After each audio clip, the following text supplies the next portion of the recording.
হাছিলা বিলত উচ্ছেদক লৈ আমচুৰ ধৰ্মঘট মুখ্যমন্ত্ৰীলৈ স্মাৰক পত্ৰ প্ৰেৰণ। গোৱালপাৰা জিলাৰ হাছিলা বিলত 16, 17 আৰু 18 জুন তাৰিখে অসম চৰকাৰ আৰু গোৱালপাৰা জিলা প্ৰশাসনে উচ্ছেদিতসকলক সংস্থাপন নকৰাকৈ অমানৱীয়ভাৱে কৰা উচ্ছেদ বন্ধ কৰা, উচ্ছেদিত লোকক পুনৰ সংস্থাপন দিয়া আৰু ভূমিহীন লোকক ভূমি প্ৰদান কৰাৰ দাবীত আজি আমচুৰ গোৱালপাৰা জিলা সমিতিৰ উদ্যোগত গোৱালপাৰা জিলা আয়ুক্ত কাৰ্যালয়ৰ সন্মুখত দিনৰ 11 বজাৰ পৰা 1 বজালৈকে দুঘণ্টীয়া অৱস্থান ধৰ্মঘট কাৰ্যসূচী অনুষ্ঠিত হয়। দুঘণ্টীয়া অৱস্থান ধৰ্মঘটৰ অন্তত আমচুৰ গোৱালপাৰা জিলা সমিতিৰ ভাৰপ্ৰাপ্ত সভাপতি ইমদাদ হুছেইন আৰু সাধাৰণ সম্পাদক দৈক্ৰমে সাদ্দাম হুছেইন আৰু শাহিনুৰ ইছলামে জিলাখনৰ লগতে অনাগত দিনত কোকৰাঝাৰ, বঙাইগাঁও লগতে অসমৰ বিভিন্ন প্ৰান্তত বসতি স্থাপন কৰা সংখ্যালঘু সম্প্ৰদায়ৰ লোকসকলক অমানৱীয়ভাৱে কৰা উচ্ছেদ অভিযান সম্পৰ্কে তীব্ৰভাৱে বিৰোধিতা কৰাৰ লগতে অনাগত দিনত সংখ্যালঘু সম্প্ৰদায়ৰ খহনীয়াত সৰ্বশান্ত হোৱা ভূমিহীন ভাৰতীয় নাগৰিকৰ জীৱনৰ নিৰাপত্তা সুনিশ্চিত কৰাৰ বাবে গোৱালপাৰা জিলা আয়ুক্ত সনীন্দ্ৰ চৌধুৰীৰ জৰিয়তে অসমৰ মুখ্যমন্ত্ৰীলৈ এখন দাবী সমলিত স্মাৰক পত্ৰ প্ৰেৰণ কৰে। জিলা আমচুৰ উদ্যোগত অনুষ্ঠিত এই অৱস্থান ধৰ্মঘট কাৰ্যসূচীত সদৌ অসম সংখ্যালঘু ছাত্ৰ উন্নয়ন চমুকৈ আমচুৰ কেন্দ্ৰীয় সমিতিৰ সভাপতি ৰেজাল কৰিম চৰকাৰ, সহকাৰী সাধাৰণ সম্পাদক আনিমুল হক চৌধুৰী উপস্থিত থাকে। গোৱালপাৰাৰ পৰা জিন্তু নাথৰ report, north east frontier news.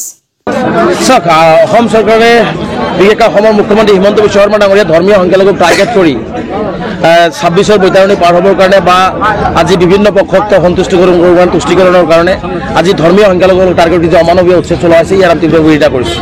আজি হাছিলা বিলত যি উচ্ছেদ হৈছে সেইটো অমানৱীয় হৈছে, কাৰণ এই হাছিলা বিলত থকা মানুহখিনি প্ৰায় 50-60 বছৰ 70 বছৰ কোনোবাই ভাৰতবৰ্ষৰ স্বাধীনতা আগৰ বহুত আগৰ পৰা এই অঞ্চলত আছে আৰু এই মানুহখিনি কাৰবালাৰ ব্ৰহ্মপুত্ৰ গৰাখহনে প্ৰায় 300 মিটাৰ দূৰত ইয়াতে অৱস্থান কৰিছিলে।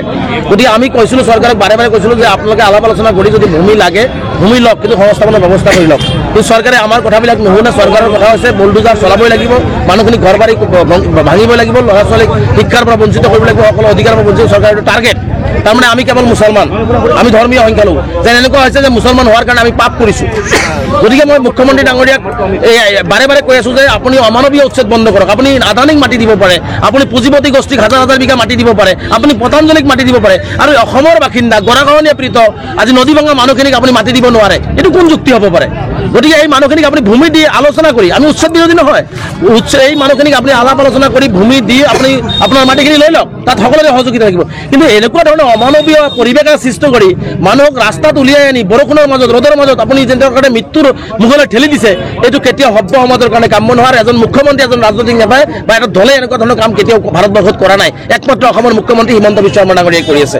গতিকে আমি মুখ্যমন্ত্ৰীক প্ৰশ্ন কৰিছোঁ, যদি আমাক থাকিব দিব নিবিচাৰে আপুনি কৈ দিয়ক যে অসমৰ মুছলমানসকলক মই অসমত থাকিব নিদিওঁ, তেনে আমি বহি আছোঁ শান্তিপূৰ্ণভাৱে, গুলি কৰি মাৰি দিয়ক। আমি এনেকুৱা অমানৱীয় অত্যাচাৰ সহ্য কৰিব নোৱাৰোঁ।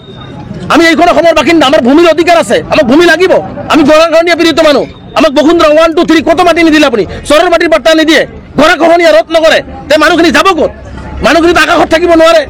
গতিকে সেইকাৰণে এই অমানৱীয় উচ্ছেদৰ আমি বিৰোধিতা কৰিছোঁ। মুখ্যমন্ত্ৰী ডাঙৰীয়াক কৈছোঁ, তিল মানুহ যদি হৃদয় আছে তেনেহ'লে এই মানুহখিনিৰ অভিশাপ চৰকাৰে লোৱাৰ আগতে এই মানুহখিনিক সংস্থাপনৰ ব্যৱস্থা কৰক, আৰু য'ত য'ত উচ্ছেদ কৰিবলগীয়া আছে আগতে আলোচনা কৰি সেই মানুহখিনিক, ভূমিহীন মানুহখিনিক ভূমি দিয়ক। আমি কোনো ভূমি থকা মানুহৰ কথা কোৱা নাই।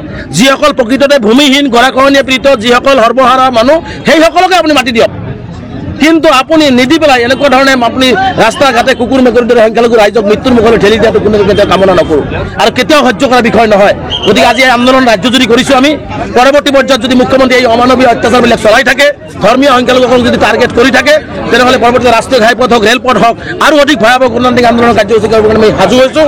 গতিকে ইয়াৰ বাবে অপৰিত পৰিস্থিতিত অসমৰ মুখ্যমন্ত্ৰী জগৰীয়া হ'ব। গতিকে সময় থাকোঁতে মুখ্যমন্ত্ৰীক আহ্বান জনাইছোঁ, সংবিধানৰ শপত খাইছে, সংবিধানৰ শপত খাই সাংবিধানিক পদমৰ্যাদা আপুনি লৈ বহিছে। গতিকে আপুনি সকলোৰে মুখ্যমন্ত্ৰী হওক। আপুনি এটা পক্ষৰ মুখ্যমন্ত্ৰী হৈ ধৰ্মীয় সংখ্যালঘু মুখ্যমন্ত্ৰী নহয় পেলাই যি পৰিৱেশ দেখুৱাব বিচাৰিছে, এইটো কিন্তু ৰাজনীতিত নহয়, গণতান্ত্ৰিকভাৱে এইটো সম্ভৱ নহয়। গতিকে মুখ্যমন্ত্ৰী সকলোৰে মুখ্যমন্ত্ৰী হৈ এই দুৰ্ভগীয়া মানুহখিনিক সংস্থাপন দিয়াৰ ব্যৱস্থা গ্ৰহণ কৰক, আৰু মুছলমানসকল বিশেষকৈ ধৰ্মীয় সংখ্যালঘুসকলক টাৰ্গেট কৰাটো আপুনি বন্ধ কৰক। ৰাজনীতি সৰ্বোচ্চ নাম নাই। আৰু আপুনি যিধৰণে হিটলাৰী শাসন চলাই মানুহক অমানৱীয় অত্যাচাৰ চলাই আছে, এদিনাখন কিন্তু ৰাজনৈতিকভাৱে আপোনাৰ নামো নোহোৱা হৈ যাব। গতিকে সময় থাকোঁতে মুখ্যমন্ত্ৰীয়ে এই মানুহখিনিৰ সংস্থাপনৰ ব্যৱস্থা কৰক, ভূমিহীন মানুহক ভূমি দিয়ক, সমস্যাৰ সমাধান কৰি আপুনি উচ্চতলৈ আগবাঢ়ি যাওক, তাত সহযোগিতা লাগিব, অন্যথাই কিন্তু পৰিৱেশ আৰু অধিক বেয়াৰ ফালে যাব। গতিকে মুখ্যমন্ত্ৰীক পুনৰবাৰ কৈছোঁ, অসমৰ সংখ্যালঘু সমাজক যি অন্যায় আৰু অত্যাচাৰ কৰি আছে এইটো বন্ধ কৰক, আৰু ভূমিহীনক ভূমি দিয়াৰ ব্যৱস্থা কৰক। ভুলণ্ডিত হ'ব নালাগে, মানুহে শিক্ষাৰ অধিকাৰৰ পৰা বঞ্চিত হ'ব নালাগে, মানুহ ঘৰ বাৰীৰ অধিকাৰৰ পৰা বঞ্চিত হ'ব নালাগে, মানুহ খোৱাৰ অধিকাৰৰ পৰা বঞ্চিত হ'ব নালাগে। এইখিনি আমাৰ সংবিধানে দিছে। আৰু সেই সংবিধানৰ সভাত মুখ্যমন্ত্ৰীয়ে লৈছে। আপুনি ক'ৰবাত উচ্ছেদ কৰিব, সেইটো ফাটা ঢোল নুকুবাই সংবাদ মাধ্যমত প্ৰচাৰ কৰি কাৰোবাক সন্তুষ্ট কৰিবৰ কাৰণে চিঞৰ বাখৰ নকৰি আপুনি উচ্ছেদ কৰা ঠাইৰ লগত আহি আলোচনা কৰি বহি যদি চৰকাৰক সঁচাকৈ সেইখিনি ভূমি লাগে তেনেহ'লে সেই মানুহখিনিক এটা সংস্থাপনৰ ব্যৱস্থা কৰি আলাপ আলোচনাৰ জৰিয়তে উচ্ছেদৰ লৈ আগবাঢ়ি যাওক, তাতো সকলোৱে সহযোগিতা কৰিব। কিন্তু আপুনি আক্ৰমণমূলকভাৱে ধৰ্মীয় সংখ্যালঘু হোৱাৰ বাবেই আপুনি যধে মধে ৰাতি দিনে একাকাৰ কৰি আপুনি বুলডোজাৰ চলাই মানুহক বেঘৰ কৰি দিব, এইটো কিবা নীতি হ'ব পাৰে নে এজন মুখ্যমন্ত্ৰীৰ?